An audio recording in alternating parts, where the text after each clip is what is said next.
ਬਿਸਮਿਲ੍ਲਾਹਿਰਰਹਿਮਾਨਿਰਰਹੀਮ। अस्सलामु अलैकुम। जी आया ਨੂੰ ਰੈਕਸ ਕਿਚਨ ਵਿੱਚ ਸਾਰੇ ਦੋਸਤਾਂ ਨੂੰ ਖੁਸ਼ ਆਮਦੀਦ।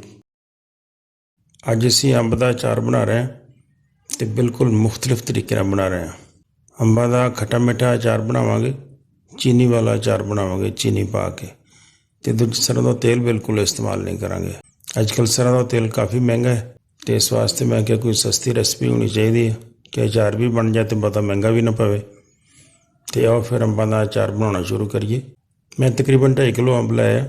ਇਹਨਾਂ ਨੂੰ ਅੱਛੀ ਤਰ੍ਹਾਂ ਧੋ ਕੇ ਸਾਫ਼ ਕਰ ਲੈਣਾ, ਖੁਸ਼ਕ ਕਰ ਲੈਣਾ ਅਤੇ ਉਸ ਤੋਂ ਬਾਅਦ ਇਹਦੇ ਟੁਕੜੇ ਕੱਟ ਲੈਣੇ। ਇਸ ਤਰ੍ਹਾਂ ਟੁਕੜੀਆਂ ਤੁਸੀਂ ਇਸ ਤੋਂ ਛੋਟੀਆਂ ਵੀ ਕਰ ਸਕਦੇ ਹੋ। ਮੈਂ ਤਕਰੀਬਨ ਇੱਕ ਅੰਬ ਦੇ 4 ਪੀਸ ਬਣਾ ਰਿਹਾ।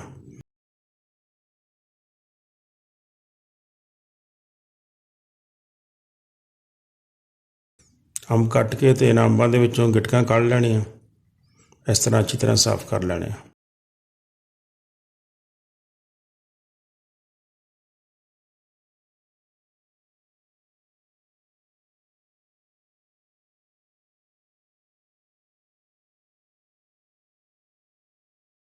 ਸਾਡੇ ਸਾਰੇ ਅੰਬ ਕੱਟ ਹੋ ਗਏ।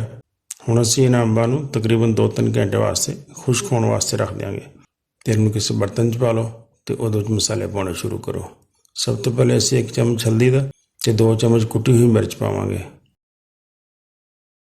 ਅਤੇ ਨਾਲ 2 ਚਮਚ ਸੌਂਫ ਦੇ ਪਾ ਲਓ, 2 ਚਮਚ ਮੇਥਿਆਂ ਦੇ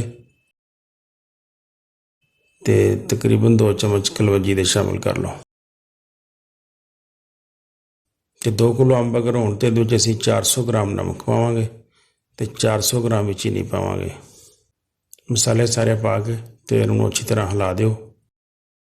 ਜਿਨ੍ਹਾਂ ਦੋਸਤਾਂ ਨੇ ਮੇਰੇ ਚੈਨਲ ਨੂੰ ਹਜੇ ਤੱਕ ਸਬਸਕ੍ਰਾਈਬ ਨਹੀਂ ਕੀਤਾ, ਮੇਰੇ ਚੈਨਲ 'ਤੇ ਪਹਿਲੀ ਦਫਾ ਆਇਆ ਅਤੇ ਬਰਾਏ ਕਰਮ ਮੇਰੇ ਚੈਨਲ ਨੂੰ ਜ਼ਰੂਰ ਸਬਸਕ੍ਰਾਈਬ ਕਰ ਦਿਓ। ਬਹੁਤ ਸ਼ੁਕਰੀਆ, ਬੜੀ ਮਿਹਰਬਾਨੀ ਹੋਏਗੀ।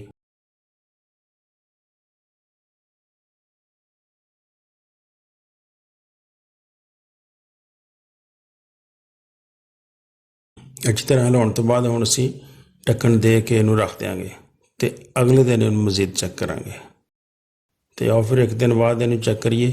ਦੇਖੋ ਨਮਕ ਔਰ ਚੀਨੀ ਨੇ ਅੱਛੀ ਤਰ੍ਹਾਂ ਪਾਣੀ ਛੱਡ ਦਿੱਤਾ ਹੈ। ਕਾਫੀ ਪਾਣੀ ਇਹਦੇ 'ਚ ਜਮ੍ਹਾਂ ਹੋ ਗਿਆ। ਇਸੇ ਪਾਣੀ ਦੇ ਵਿੱਚ ਹੀ ਇਹ ਅਚਾਰ ਤਿਆਰ ਹੋਏਗਾ ਅਤੇ ਬਿਲਕੁਲ ਖ਼ਰਾਬ ਵੀ ਨਹੀਂ ਹੋਏਗਾ ਇਨਸ਼ਾਅੱਲਾ। ਅਚਾਰ ਨੂੰ ਅੱਛੀ ਤਰ੍ਹਾਂ ਹਿਲਾ ਦਿਓ। ਇਨਸ਼ਾਅੱਲਾ 10-15 ਦਿਨ ਤੋਂ ਬਾਅਦ ਅਚਾਰ ਖਾਣ ਦੇ ਕਾਬਲ ਹੋ ਜਾਏਗਾ। ਅਚਾਰ ਨੂੰ ਤੁਸੀਂ ਹਰ ਰੋਜ਼ 1 ਦਫਾ ਜ਼ਰੂਰ ਹਿਲਾਇਆ ਕਰਨਾ ਹੈ। ਮੇਰੀ ਵੀਡੀਓ ਦੇਖਣ ਦਾ ਬਹੁਤ ਸ਼ੁਕਰੀਆ। अस्सलाम वालेकुम।